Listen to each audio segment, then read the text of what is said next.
Assalamualaikum. So I hope you all can hear me. So today we will discuss about optimum breastfeeding practices. आवाज़ आ रही है आप लोगों को? ठीक है, कंटिन्यू करूँ? ठीक है, okay. So optimum breastfeeding practices का क्या मतलब है? What do you mean by optimum? देखिए, ऑप्टिमम जो है, we use the word optimum for as an adjective. Optimum for most favorable results, the best what we can achieve. So optimum breastfeeding practices means practices which can result in the best outcome of the breastfeeding. ठीक है, देखिए breast feeding कर रहे होते हैं बहुत सारे लोग, लेकिन वो कौन से पॉइंट्स हैं जिनको हम कंसीडर करेंगे कि if we take care of them, the breastfeeding will be highly successful. So this is called optimum breastfeeding. So overview of the optimum breastfeeding practices. Basically, these are 6 or 7 points which we will discuss in detail one by one. ठीक है? Sorry. Okay. So first thing is the early initiation. Early initiation, that is within half an hour of birth. The second thing is that no pre-lactal feeds should be given, and baby should be given colostrum. Third thing is that exclusive breastfeeding should be done until 4 to 6 months of age. Then feeding on demand, day and night, frequent breastfeeding 8 to 10 times per day, feeding at both breasts, and continued breastfeeding for 2 years. So these points, all these constitute the optimum breastfeeding practices, and these all are significant. We will discuss each of them one by one. So why they are important? Because these practices lead to successful lactation. Okay. So the effects of optimum breastfeeding practices, क्या है इसका outcome? हम क्यों बार बार ये बात कर रहे हैं कि breastfeeding should be optimum? Because if we consider these points and we take care of them, it will result in successful lactation. ठीक है, अब सक्सेसफुल लैक्टेशन लूप जो है ये इस तरह से है, इसमें आप इधर से स्टार्ट करें बेबी से. It starts from the baby, ठीक है, sucking of the baby. If the baby is sucking the breast frequently, vigorously, effectively, at both breasts for the sufficient time, so what will happen? These were the things which the baby has to do. Okay, the baby should be sucking the breast frequently. वो उसी वक्त होगा ना जब mother उसे feed करवाने के लिए ब्रेस्ट लगाएगी. If the baby is sucking vigorously, the baby sucking effectively means in the right position and at both breasts and for the sufficient time. So this will result in a good milk supply by good letdown reflex, more milk production, and if it's continued for sufficient time, it will result in emptying of the breast. ठीक है, इसमें होगा कि fore milk as well as the hind milk both will be given to the baby. मैं आपको भी बताऊंगी कि फोर मिल्क क्या होता है और हाइंड मिल्क क्या होता है. So the milk supply would be good. What it will do to the baby is that the baby would be satisfied. Baby would be growing well because with sufficient milk supply, the baby will be provided with all the nutrients and ठीक है ना? Yes, baby will be satisfied, will be growing well. Okay, the mother, इसकी वजह से क्या होगा? What will happen कि अब जब माँ देखेगी बच्चे को कि ये बच्चा सेहतमंद हो रहा है, ग्रो कर रहा है, खुश है, मुतमईन है, तो ये will be further motivated for breastfeeding. ये सोचेगी कि ये अच्छा है, मैं ये करूँ, मजीद इसको कंटिन्यू करूँ. And mother will be confident, mother will be comfortable. उसके अंदर कॉन्फिडेंस आएगा, एक एहसास आएगा उसके अंदर, and there will be no pain if it is done in proper position, and baby will be motivated to breastfeed. Motivation plays a very vital role. Motivation अगर माँ अपने जहन में ये बिठा ले कि मुझे अपने बच्चे को अपना दूध पिलाना है, तो ये सबसे बड़ा स्टिमुलस होता है for successful lactation. so a mother will be motivated. ठीक है, तो it means के mother will be encouraged in a way, and she will be motivated to breastfeed. So she will continue to breastfeed, and this love will go on, will go on, will go on. Baby will receive the milk, mother will continue to feed them.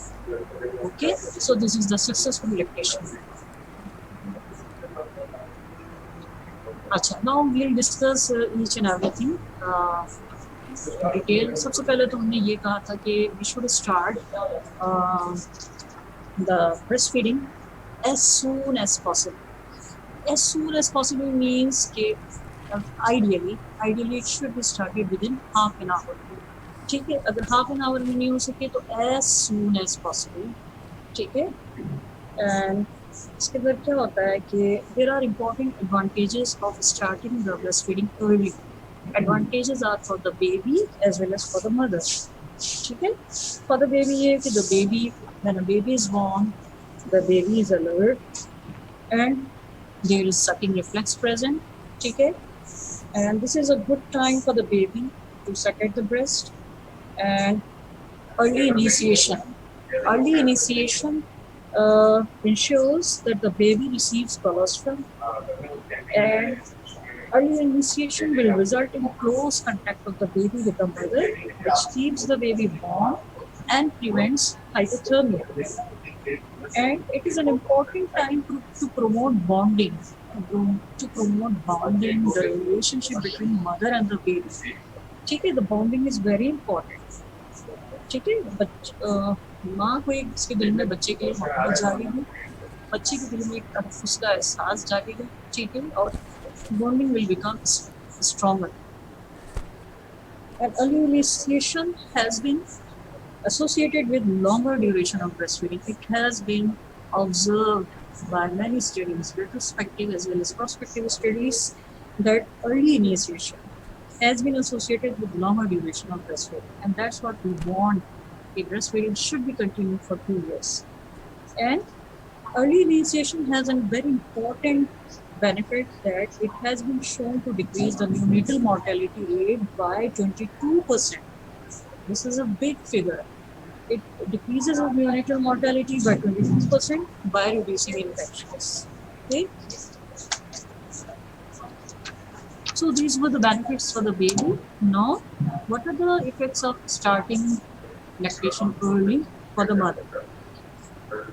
Mother also receives the benefit in the form that sucking stimulates the production of oxytocin, which helps to expel the placenta, which prevents postpartum hemorrhage and helps in involution of the uterus. ठीक है, oxytocin release होता है, और oxytocin आपको पता है कि smooth muscle contraction करता है, प्लेसेंटा एक्सपेल होता है, यूट्रोसिन रिलीज होता है, पीपीएच प्रिवेंट होता है. And breast milk comes in earlier. जितनी जल्दी ये स्टार्ट हो जाएगा सकिंग रिफ्लेक्स और ये चीज़ें, उतनी जल्दी ब्रेस्ट में मिल्क आने लगेगा. And mother gains confidence to breast feed the child. जब मदर देखेगी मिल्क आ रहा है, बच्चा ले रहा है, तो वो she will develop confidence. Okay, so these are the advantages of initiating early breastfeeding. Now, the second point that was that pre-lactal feeds should not be given. What is a pre-lactal feed? A pre-lactal feed is anything that is given before starting breastfeeding. अब इसमें कुछ भी हो सकता है, पानी, चाय, हलवा, भुट्टी, ठीक है, anything can be given, which has been seen in our communities. ठीक है, these feeds are not needed and are sometimes harmful. ये जो प्रीलैक्टल फीड जो बच्चे को दी जाती है, कभी काली चाय पिलाई जा रही होती है, कभी पानी, कभी नमक चीनी का पानी, कभी कुछ और दिया जा रहा होता है, these are harmful. The chances of infection and diarrhea are increased. ठीक है, अच्छा, they can cause diarrhea or other infections. And the bhutti, which is very commonly given in our society, it can act as a purgative, which can lead to early expulsion of meconium. A purgative is something which cleans the intestine.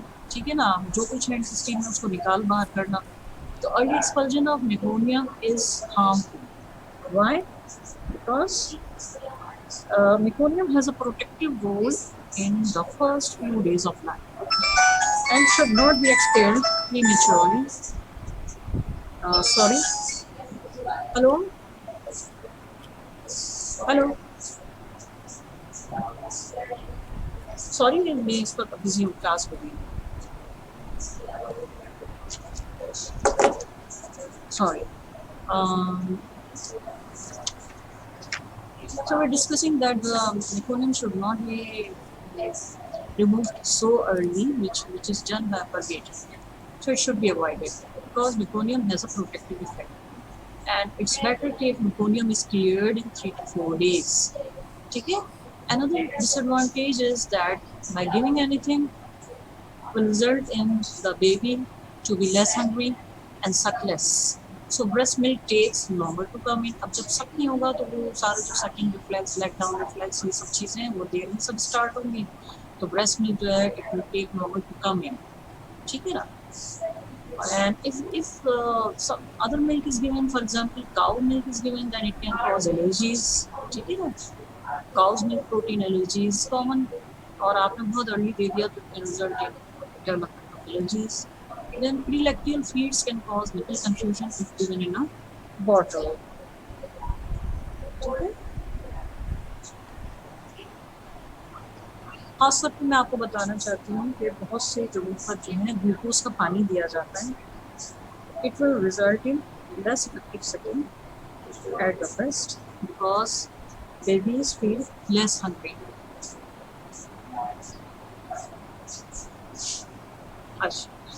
The third point was exclusive breastfeeding. Exclusive breastfeeding is defined as total breastfeeding with no pre-lactal feeds, no additional water, no hard water, no sharbat, no tea, no supplementary fresh animal milk or formula feeds, no semi-solid foods. कुछ नहीं मिलना चाहिए बच्चों को माँ के दूध के अलावा कुछ नहीं. Only and only mother's milk. But if the baby is sick, then medications can be given. ठीक है, अगर किसी बच्चों को medications दी गई हैं किसी बीमारी के लिए, illness के लिए, then it will not result in the damage of exclusive breastfeeding. ठीक है? So, what are the disadvantages of feeding water? बहुत से लोग कहते हैं बच्चा प्यासा है, पानी दो, पानी. क्या disadvantages? Because there are many disadvantages because water can be contaminated and can be a source of infection. And इसमें क्या होता है? It can interfere with optimal breastfeeding. Optimal breastfeeding के साथ ये interfere इस तरह से करता है कि देखिए जो it reduces sucking. It reduces the sucking and reduced sucking decreases milk supply.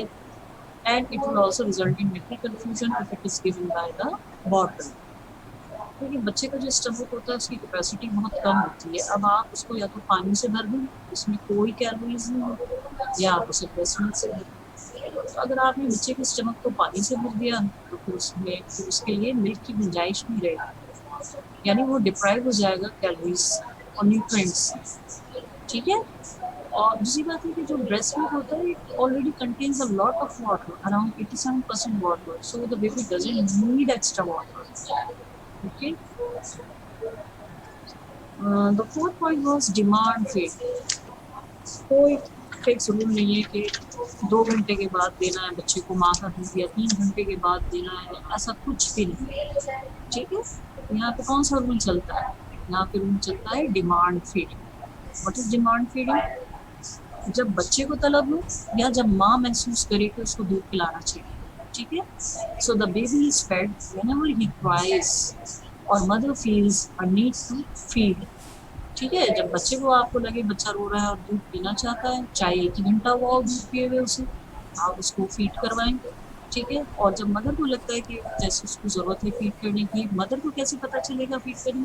उसको ऐसा लगे कि ब्रेस्ट हैवी हो रहे हैं, गॉल्ज हो रहे हैं और या मिल्क ड्रिबलिंग शुरू हो गई है ब्रेस्ट से, इसका मतलब है कि उसको फीड करना चाहिए. ठीक है? अच्छा, और रिमेंबर कि ये बच्चे जो है जब when they are born they take time to learn in a few days. babies feed irregularly at first, some very often, some less often. इसमें अब मैं आपको अपना कॉमन एक्सपीरियंस जो हमने देखा है वो ये देखा है कि जो बहुत छोटे बच्चे होते हैं वो शुरू शुरू में फीड करते हैं, जैसे ही फीड लेना शुरू करते हैं they just went to sleep, ठीक है, सो जाते हैं। अच्छा, अब उन्हें हार्डली मेरे ख्याल से 3 to 5 मिनट्स ही हुए होते हैं। अब ज़ाहिर है उनकी वो तो पूरी नहीं हुई है, तो उसके बाद फिर वो थोड़ी देर के बाद फिर उठ के क्राई करने लगते हैं।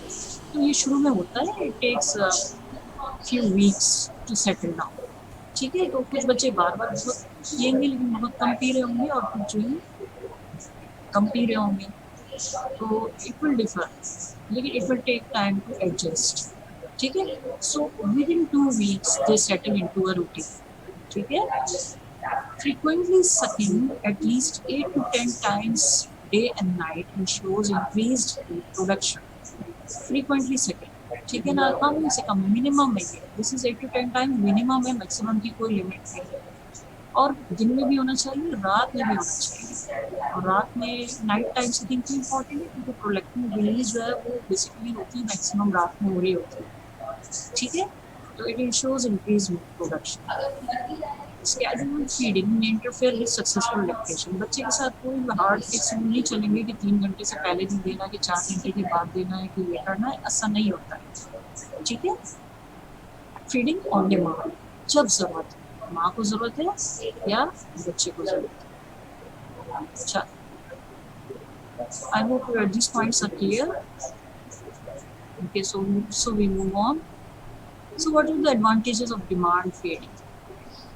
It prevents problems like engorgement and mastitis. लेकिन जब ब्रेस्ट को एम्प्टी नहीं किया जाता तो वो इंगॉज हो जाती है, जब इंगॉज हो जाएगी तो फिर इसमें इन्फेक्शन के चांसेस बढ़ते हैं, जिसको मेस्टाइटिस कहते हैं। तो फ्रीक्वेंट फीडिंग से क्या होगा कि ब्रेस्ट जो है वो सॉफ्ट रहेंगे, एम्प्टी होते रहेंगे, ठीक है। Second thing is that keeps the baby satisfied रहेगी, हंग्री नहीं रहेगा। It promotes optimum growth, growth बहुत अच्छी होगी। Increases prolactin production. एंड ये जो डिमांड फीडिंग है is critical for child spacing, क्योंकि लैक्टेशन एमनोरिया होगा, जितना फ्रीक्वेंट फीडिंग करेगी प्रोलैक्टिन रिलीज होगा, you know prolactin causes amenorrhea, ठीक है। So it is critical for child spacing. तो आप मदर्स को इस तरह से भी काउंटिंग कर सकती हैं कि आप जितना बच्चे को अपना ब्रेस्ट फीड करेंगी ज़्यादा से ज़्यादा, ये आपके लिए बेनिफिशियल है कि इससे आपको चाइल्ड स्पेसिंग में या फैमिली प्लानिंग में भी आपको हेल्प मिलेगी, ठीक है। Now, what are the advantages of night feeding? Night feeding का सबसे बड़ा advantage is sustains milk supply and it is useful for working mothers who have less chance to breastfeed during the day. जो working mothers बेचारी दिन भर काम काज करके आती हैं शाम वाम में या उसमें, तो night time is the best opportunity कि वो अपने बच्चे के साथ वक्त गुजार सकती हैं और उसको फीड कर सकती हैं रात में 3-4 टाइम। और इस तरह से क्या होगा कि वो बच्चे के साथ उनका टाइम भी गुजरेगा, मैटरनल चाइल्ड बॉन्डिंग भी होगी। और क्या होगा कि ये जो दिन में नहीं दे सकें तो वो रात में दे दें, ठीक है ना। And night time feeding helps ensure 8 to 10 feeds per day in 24 hours. और रात में बच्चे को दूध पिलाना, माँ के लिए अपना दूध पिलाना बहुत ईजी होता है। It is more convenient than preparing bottles at night. उठना, बॉटल बॉयल पानी, ये करना वो करना, हाइजीन का ख्याल रखना, इससे ज़्यादा much more easier and convenient is that mother give the breast feed to the baby. Lying position में भी दे सकते, लिटा के दे दे, बैठ के दे दे, करवट दे के दे दे, जैसे चाहे दे, इट्स अ नेचुरल फिनोमेना, ठीक है। अच्छा, length of times at the breast. अब सवाल बहुत से लोग ये भी पूछते हैं कि हम बच्चे को कितनी देर दूध पिलाएं। तो the length of each breast feeding should be according to the baby's demand. ये बच्चे की एक अलग ही होता है, कुछ बच्चे जो है उनका पेट जल्दी भर जाता है, कुछ का देर में भरता है, तो हम तो फिक्स नहीं कह सकते कि 10 मिनट पिलाएंगे, 15 मिनट के 20 minute. So it is according to baby's demands and slow feeders. कुछ लोग कुछ बच्चे ऐसे होते हैं जो ज़रा आहिस्ता पीते हैं या पीते पीते सो जाते हैं, तो उनको बीच में थोड़ा सा आप स्टिमुलेट कर सकते हैं। Can be stimulated to feed longer to make sure they get the hind milk. I think I should now explain here what is the foreminute and the hindminute।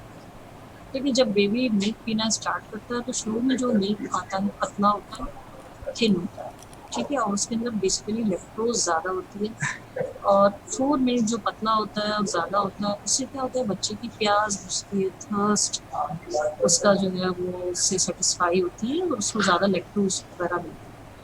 अब बाद में क्या होता है, मिल्क जो जब वो पीना शुरू करेगा और एंड होने लगेगा उसका फीड का, एंड में क्या होता है उसको जो है थोड़ा सा थिक मिल्क आता है, गाढ़ा मिल्क आता है, which is rich in fats.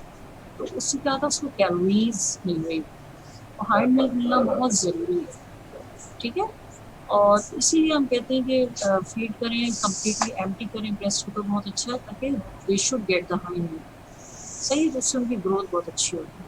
Sore ma'am nipples are caused by sucking in the wrong position, not by prolonged sucking. अब बच्चे को सक किस पे करना चाहिए? बच्चे को बेसिकली एरोला पे सक करना चाहिए, निप्पल पे नहीं करना चाहिए।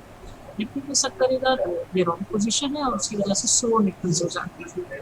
और अगर वो एरोला पे सक कर रहा है तो उससे ना मदर को कोई तकलीफ होती है, ठीक है, और कोई प्रॉब्लम नहीं होती। Other hello aspects of breastfeeding factor. Hello Optimum breastfeeding also includes sucking at both breast, breastfeed। Optimum breast feeding में ये भी था कि माँ को ये समझाइए कि हर दफ़ा दोनों तरफ से दूध पिलाए, एंड अगर किसी वजह से मदर को कहीं जाना पड़ रहा है या मदर की तबीयत खराब है, बच्चे की तबीयत खराब है, या कोई बीच में ब्रेक आ गया है दोनों के दरमियान टेम्परेरी, तो ब्रेस्ट मिल्क को मदर को एक्सप्रेस करना चाहिए, रेगुलरली ब्रेस्ट को एम्प्टी करना चाहिए, expressing breast milk to maintain milk supply if breast feeding is interrupted temporary. ठीक है, और इस तरह से क्या होता है कि ब्रेस्ट इंगॉर्जमेंट नहीं होती, मिस्टाइटिस नहीं होगा, और एम्प्टी करने से क्या होगा, मिल्क सप्लाई सस्टेन रहेगा। और एक्सप्रेस ब्रेस्ट मिल्क जो है बच्चे को किसी और तरीके से भी दिया जा सकता है, कप एंड स्पून से भी दिया जा सकता है। ठीक है, अच्छा, इसको स्टोर भी किया जा सकता है कुछ दिनों के लिए, ठीक है, और फिर इसको दिया जा सकता है। So continue breast feeding for 2 years to provide high quality nutrition and protection against disease. Hello ठीक है, तो हेलो हेलो मैडम। जी, मैम 5 मिनट है, 5 मिनट बाद हाँ खुद ठीक ही है, बस मेरा खत्म हो रहा है, मैं जी जी इसको मैम। वाइंड अप कर ठीक दूँ। है ma'am, okay so ma'am. The key counselling messages for a healthy baby: start breastfeeding within half to 1 hour after the baby is born and feed your baby the first milk। First milk basically क्या है, colostrum. उसका colour थोड़ा सा yellowish सा होता है, उसका colour तो लोग समझते हैं कि ये गंदा है, इट्स नॉट डर्टी। उसके अंदर बेसिकली हाई अमाउंट होता है एंटीबॉडीज का, प्रोटीन्स का, तो इस वजह से एंटीबॉडीज जो उसमें होती हैं उसकी वजह से उसका कलर चेंज लग रहा होता है, but it's very very beneficial. Colostrum को कहते हैं this is the first vaccination of the baby, and this is it also acts like a purgative, it cleans the stomach and prevents infection. First milk is not safe, ठीक है, ये colostrum जो है, it looks different because it contains extra protective ingredients for the new baby. After the traditional lick of honey, do not give any pre-lactate feeds. Only feed this। अब इसके अंदर एक सवाल ये होता है कि हमने बहुत सुना है और ये है हमारे यहाँ की सुन्नत है, शहद चटाना बच्चों को सुन्नत है। तो देखिए ये सुन्नत की बात है, हम इसको कोई इतराज़ नहीं करेंगे, ठीक है, और हम भी इसको फॉलो करते हैं, लेकिन इसको हम इस तरह फॉलो करते हैं कि सिर्फ थोड़ा सा हमने शहद हनी का बहुत ही स्मॉल सा अमाउंट लिया और बच्चे के माउथ पे हमने उसको थोड़ा सा माउथ के अंदर उसके टंग पे लगा दिया, इस तरह क्या होता है सुन्नत पूरी हो जाती है। ठीक है, और उसके अलावा कोई और चीज़ देने की ज़रूरत नहीं है, गुट्टी चाय कहवा वगैरह कुछ नहीं। ठीक है, तो ये इस तरह से लिक ऑफ हनी जो है हम सुन्नत के तौर पे दे देते हैं, और उसके अलावा हम और कुछ नहीं देते, और उसके बाद बस आप बच्चे को ब्रेस्ट मिल्क ही दें। Breast feed on demand day and night. Do not give water और supplemental milk to your baby. बच्चे को, ये माँ को समझाने की ज़रूरत है कि गर्म मौसम में भी बच्चे को पानी की ज़रूरत नहीं है अगर वो ब्रेस्ट मिल्क ले रहा है, because breast milk already contains up to 87% of water. ठीक है, अच्छा, ask medical staff for help if you have any problems. अब एक न्यू मदर होती है, उसको पेन हो सकता है, करवट लेने में प्रॉब्लम हो सकती है, या अगर कोई फर्स्ट बॉर्न बेबी है तो हो सकता है उसे प्रॉपर पोजीशनिंग नहीं पता होगी, किस पोजीशन में क्या करे कैसे करे, तो इसलिए जो जहाँ उसने डिलीवर किया है उनके स्टाफ को हेल्प करनी चाहिए उसको। ठीक है, और ताकि ये ब्रेस्ट फीडिंग जो है सक्सेसफुली स्टार्ट हो सके। Eat more food and drink enough liquids to satisfy thirst while you are breastfeeding। और माँ को ये एडवाइस करना चाहिए कि पानी भी ज़्यादा पिए और अपने खुराक में जो है थोड़ा सा अमाउंट बढ़ा दे, जो भी खाती है। नई चीज़ें खाने की ज़रूरत नहीं जो घर में पक रहा है। हम तो जो एडवाइस करते हैं मदर्स को ये कि भाई एक रोटी नाश्ते में एक्स्ट्रा खाए, दोपहर में खाए, पानी 10-12 गिलास पिए और दूध भी पिए अगर वो ले सकते हैं। जो कुछ भी घर में पक रहा है वो थोड़ा सा ज़्यादा अमाउंट में ले ले, ताकि वो खुद भी डिप्राइव ना हो और बच्चे को फीडिंग भी सस्टेन हो। ठीक है, so anything, I think I hope I have covered each and every point of the optimum breastfeeding practices. If there are any questions, you are welcome.